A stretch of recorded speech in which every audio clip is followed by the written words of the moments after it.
Al-Aman Islamic Center. Run towards way of Allah. الحمد للہ وحدہ والصلاة والسلام علی من لا نبی بعد اما بعد فاعوذ باللہ من الشیطان الرجیم بسم اللہ الرحمن الرحیم قال اللہ تبارک و تعالی فی الکلام المجید والفرقان الحمید ان اللہ وملائکتہ یصلون علی النبی یا ایہا الذین آمنوا صلوا علیہ وسلموا تسلیما اللہم صل علی سیدنا واصحاب سیدنا ونبینا ومولانا محمد معدن الجود والکرم وعلی آلہ وبارک وسلم صلاۃ وسلاما علیک یا سیدی یا رسول اللہ وعلی آلک واصحابک یا حبیب اللہ۔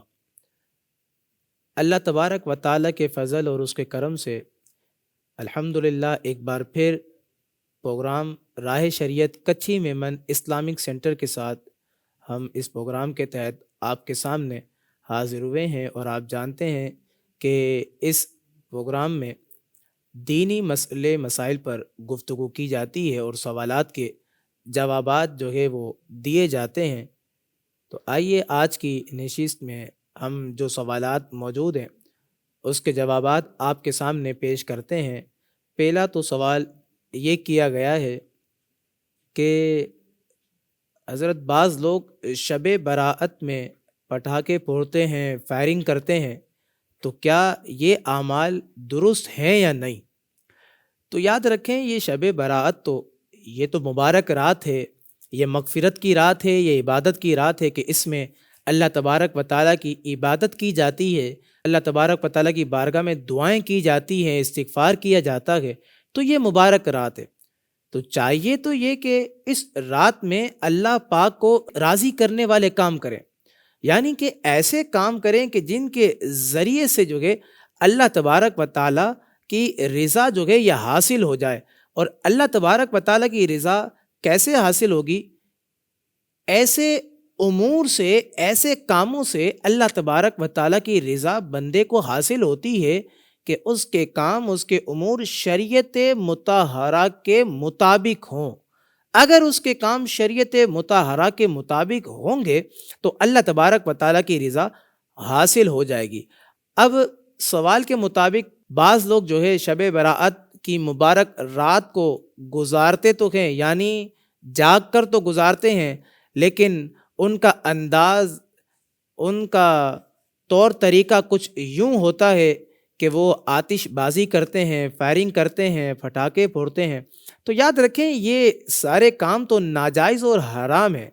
علماء کرام تو ان تمام کاموں سے بچنے کا حکم دیتے ہیں، اور ہم نے تو یہ بھی دیکھا ہے کہ یہ تو مبارک رات ہے کہ اس رات میں اللہ تبارک و تعالیٰ کی رحمت جو کہ بڑے عروج پر ہوتی ہے۔ فرمایا گیا کہ اللہ تبارک و تعالیٰ اس رات میں بنو کلب کی بکریوں کے بالوں سے زیادہ اپنے بندوں کی مغفرت فرما دیتا ہے۔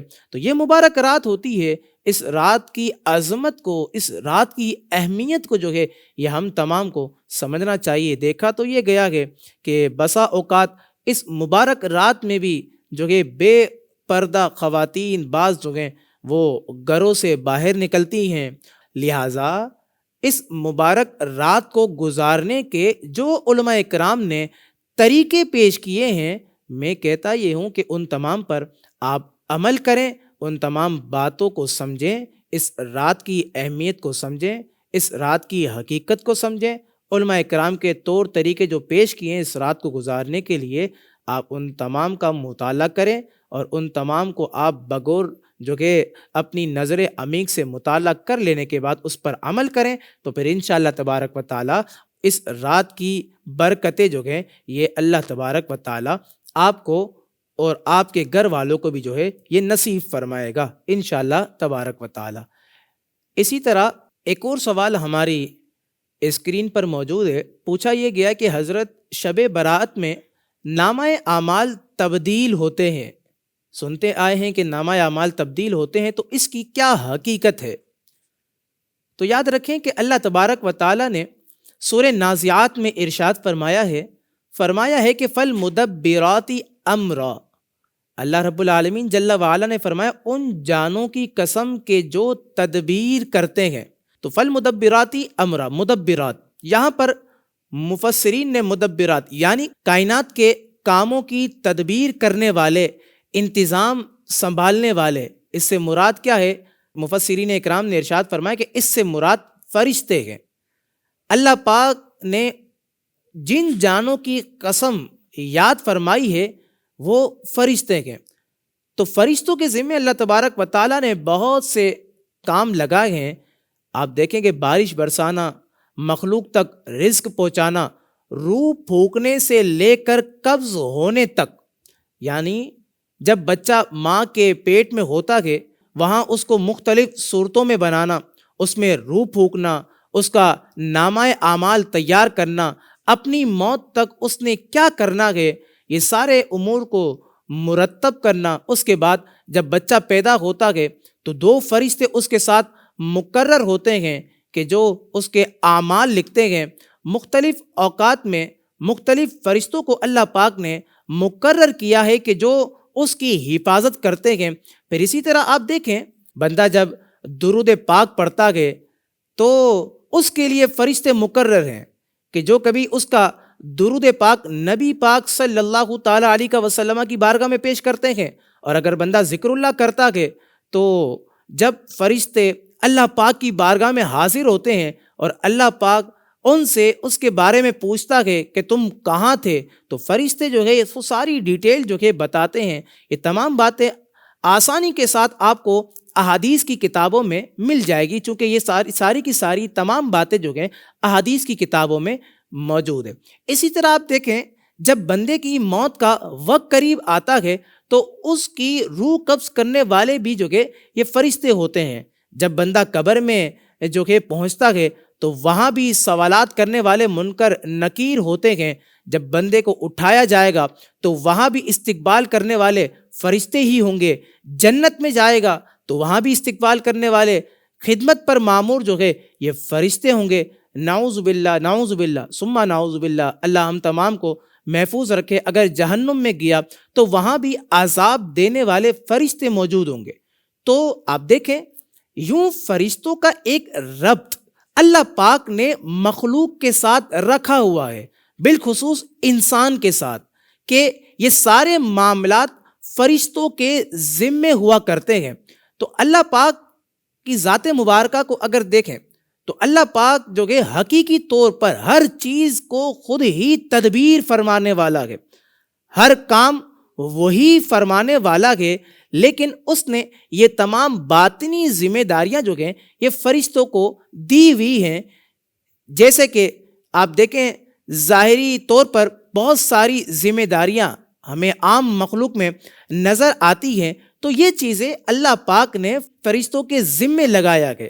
اللہ تبارک و تعالیٰ نے یہ تمام ذمہ داریاں فرشتوں کے سپرد کی ہوئی ہیں۔ اس کا مطلب کیا ہے؟ اس کا مطلب یہ ہے کہ اللہ تبارک و تعالیٰ ان کو قدرت دیتا ہے، اللہ تبارک و تعالیٰ انہیں حکم دیتا ہے تو فرشتے اس کے دیے گئے حکم کے مطابق یہ تمام کے تمام کام سر انجام دے رہے ہیں۔ اب رہی بات کہ جو ہمارے نامہ اعمال لکھ رہے ہیں وہ بھی اللہ تبارک و تعالیٰ کی طرف سے مقرر ہے۔ حالانکہ دیکھا جائے اللہ پاک تو اس کا محتاج نہیں کہ فرشتے لکھیں۔ اللہ تبارک و تعالیٰ تو بھول سے پاک ہے، وہ زبانے سے پاک ہے، اس کے سامنے ہر چیز ہر وقت موجود ہے۔ تو اللہ پاک نے فرشتوں کے ذمے لگایا ہے کہ انہیں نامہ اعمال لکھنے ہیں، ہم تک رزق پہنچانا ہے۔ فرشتے جو ہم تک رزق پہنچانے والے فرشتے، اسی طرح بارش برسانے والے فرشتے، اسی طرح روح قبض کرنے والے فرشتے، تو یہ ساری کی ساری باتیں جو ہیں مقرر ہیں۔ تو شب برات یعنی کہ شعبان المعظم کی 15ویں رات، کہ اس رات میں یہ ساری چیزیں فیہا یفرقو کل امر حکیم، یہ سورہ دخان کی آیت کریمہ ہے، آیت نمبر 4۔ ایک تفسیر کے مطابق اس رات میں تمام امور کو تقسیم کیا جاتا ہے، تو فرشتوں کو اس رات میں یہ ذمہ داریاں دی جاتی ہیں کہ انہیں اگلے سال کیا معاملات کرنے ہیں، اور پچھلے سال کا جو ہے نامہ اعمال اللہ کی بارگاہ میں پیش کیے جاتے ہیں۔ حالانکہ اللہ تبارک و تعالیٰ بھول سے پاک ہے، اور اللہ تبارک و تعالیٰ ان چیزوں کا محتاج نہیں، لیکن اس کی قدرت کاملہ ہے کہ اس کے ہر کام میں شان اور حکمت موجود ہے۔ جیسے کہ مشہور حدیث مبارکہ ہے کہ فرشتے زمین پر آتے ہیں، ذکر کی مجلس کے پاس سے گزرتے ہیں، پھر جب رب کی بارگاہ میں حاضر ہوتے ہیں تو اللہ تبارک و تعالیٰ ان سے پوچھتا ہے، حالانکہ اللہ تبارک و تعالیٰ ان سے بہتر جاننے والا ہے، پھر وہ سارا معاملہ جو ہے فرشتے اللہ پاک کی بارگاہ میں پیش کرتے ہیں۔ نبی کریم علیہ الصلوۃ والسلام کے متعلق یہ احادیث میں بات صراحت کے ساتھ ملتی ہے کہ نبی کریم علیہ الصلوۃ والسلام کثرت کے ساتھ شعبان المعظم کے روزے رکھا کرتے تھے۔ تو جب حضور کریم علیہ الصلوۃ والسلام سے وجہ پوچھی گئی کہ یا رسول اللہ صلی اللہ تعالیٰ علیہ وسلم وجہ کیا ہے، تو حضور کریم علیہ الصلوۃ والسلام نے ایک وجہ یہ بھی ارشاد فرمائی کہ یہ وہ مہینہ ہے جس میں اعمال اللہ کی بارگاہ میں پیش ہوتے ہیں، اور میں چاہتا یہ ہوں کہ میرے اعمال اس حال میں اللہ پاک کی بارگاہ میں پیش ہوں کہ میں روزے سے ہوں۔ تو یہ نبی پاک صلی اللہ تعالیٰ علیہ وسلم کی طرف سے تعلیم ہے۔ کن کی طرف سے تعلیم ہے؟ ان کی طرف سے تعلیم ہے کہ جن کا سانس سانس عبادت ہے، ان کی طرف سے تعلیم ہے کہ ان کی ہر گھڑی عبادت ہے، لیکن وہ شعبان میں روزے رکھ کر ہمیں یہ بتا رہے ہیں کہ چونکہ اس مہینے میں اللہ پاک کی بارگاہ میں اعمال پیش ہوتے ہیں، لہذا اس میں زیادہ سے زیادہ نیک اعمال جو کہ یہ کیے جائیں۔ تو یہ حقیقت اس اعتبار سے ہے کہ جو نامہ اعمال تبدیل ہوتے ہیں، یہ فرشتوں کی ڈیوٹیاں لگتی ہیں، انہیں بتا دیا جاتا ہے کہ اگلے سال جو کہ مخلوق کے ساتھ کیا کرنا ہے اور مخصوص فرد کے ساتھ جو ہے یہ کیا کرنا ہے۔ اسی کے ساتھ ایک اور سوال یہ پوچھا گیا ہے کہ حضرت بیری کے پتوں وغیرہ کے متعلق جو ہے کہ اس سے جادو وغیرہ کی کاٹ ہو جاتی ہے، خاص کر شب برات کے حوالے سے اس کی ترغیبات موجود ہیں، تو آیا کہ یہ عمل کرنا یعنی بیری کے پتوں سے غسل کرنا یہ درست ہے کہ نہیں؟ اس بارے میں آپ وضاحت فرما دیں۔ تو یاد رکھیں کہ بیری کے پتوں کو پانی میں جوش دے کر اور اس پانی سے غسل کرنے میں کوئی حرج نہیں ہے، یہ عمل کرنا درست ہے۔ اس طرح کے بزرگان دین کے وہ دراصل ان کے اپنے تجربات ہوتے ہیں، ان کے مشاہدات ہوتے ہیں، ان کے سامنے ساری چیزیں کھل کر آ جایا کرتی ہیں۔ مسلسل پڑھتے رہنا، مسلسل ورد کرتے رہنا، مسلسل عمل کرتے رہنا، پھر اس کے بعد ان کے سامنے ساری چیزیں کھل جاتی ہیں، ظاہر ہو جاتی ہیں کہ اس چیز میں یہ بیماری کا علاج موجود ہے، اس چیز میں فلاں بیماری کا علاج موجود ہے۔ پھر ہوتا کیا ہے کہ وہ بزرگ جو ہے امت کی خیر خواہی کے لیے، امت کی بھلائی کے لیے جو کہ اپنا مشاہدہ، اپنا تجربہ لوگوں کے سامنے بیان کر دیتے ہیں۔ تو بالکل اسی طرح کسی بزرگ رحمت اللہ تعالی علیہ کو بیری کے پتے سے غسل کرنے کا مشاہدہ ہوا، تجربہ ہوا کہ جو کوئی شخص بیری کے پتوں سے جو ہے وہ غسل کر لیتا ہے تو پھر سارا سال جادو سے عافیت میں رہے گا۔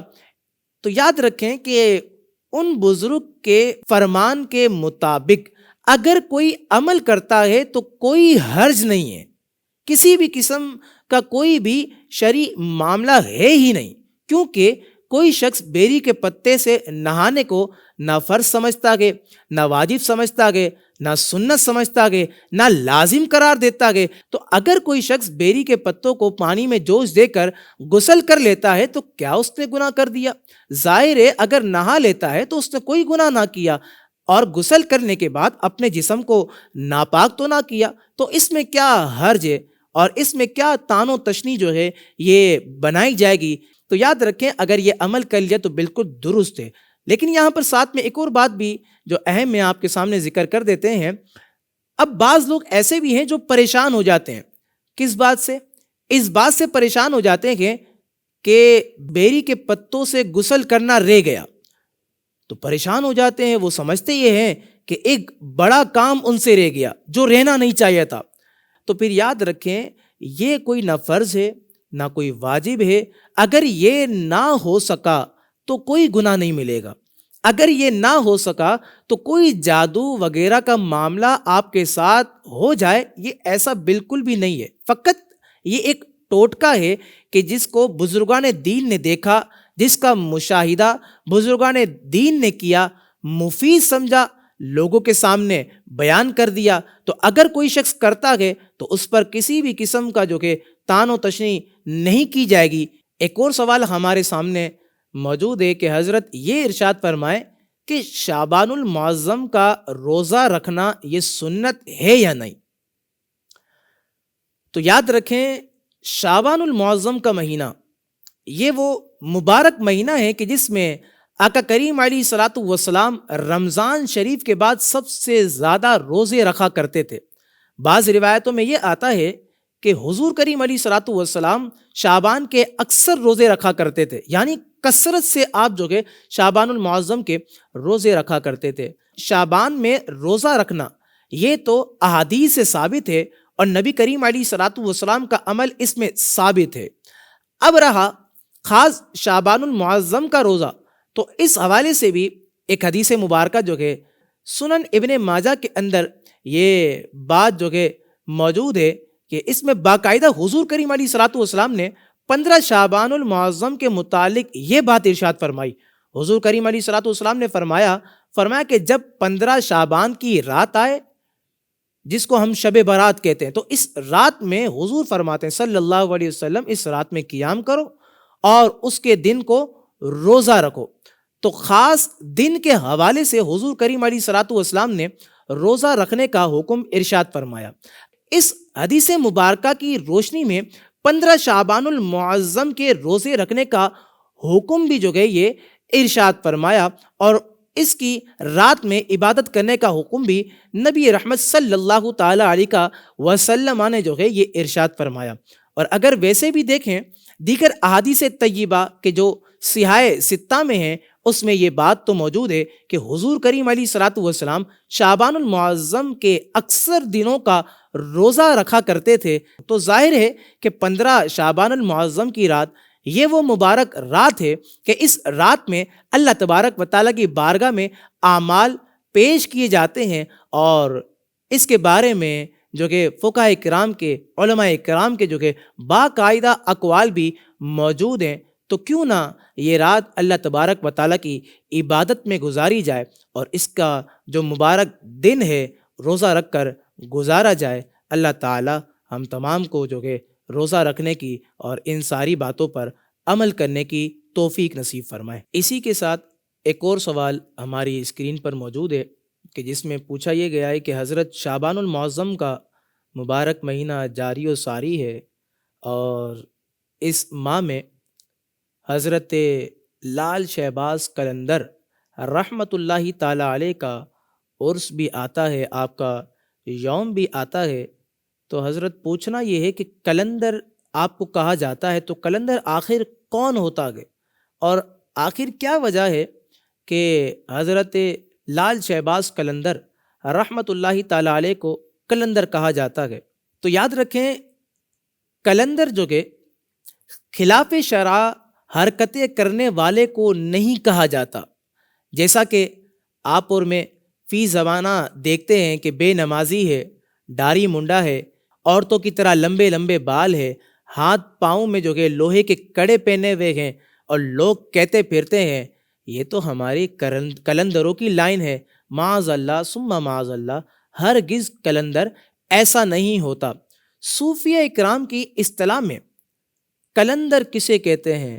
تو صوفیہ اکرام ارشاد فرماتے ہیں قلندر اصل وہی ہوتا ہے کہ جو شریعت کا پابند ہو، شریعت کی پابندی کرنے والے کو قلندر کہا جاتا ہے۔ مصنف کتب کثیرہ خلیفہ مفتی اعظم ہند حضرت علامہ مولانا فیض ملت مفتی فیض احمد اویسی صاحب رحمۃ اللہ تعالی علیہ، آپ فرماتے قلندر وہ ہوتا ہے جو خلائق کے زمانہ سے ظاہری اور باطنی تجربہ حاصل کر چکا ہو اور وہ شریعت و طریقت کا پابند ہو۔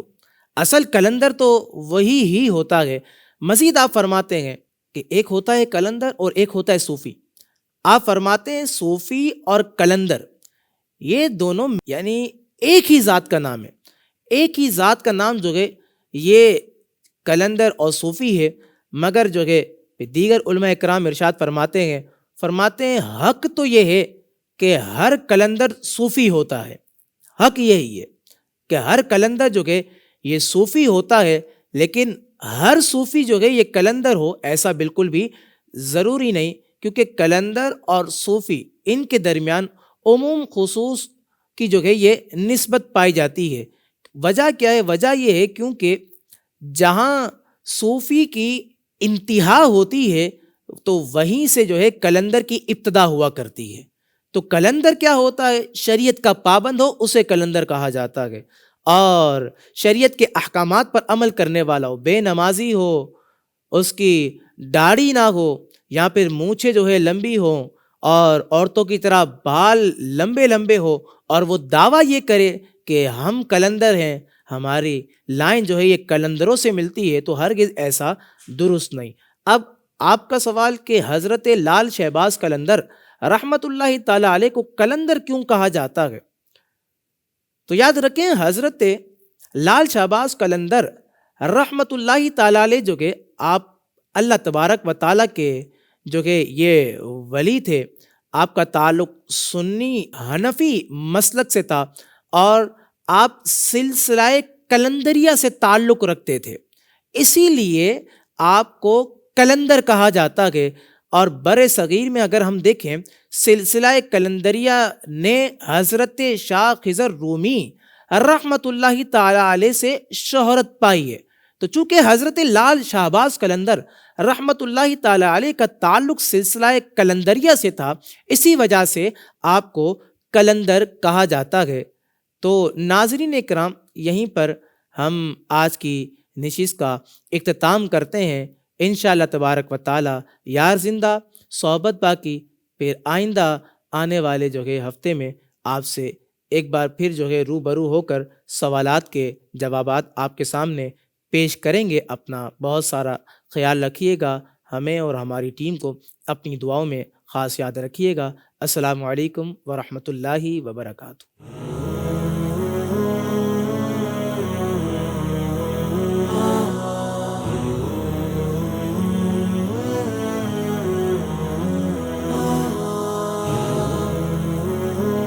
Kachi Memon Islamic Center. Run towards way of Allah.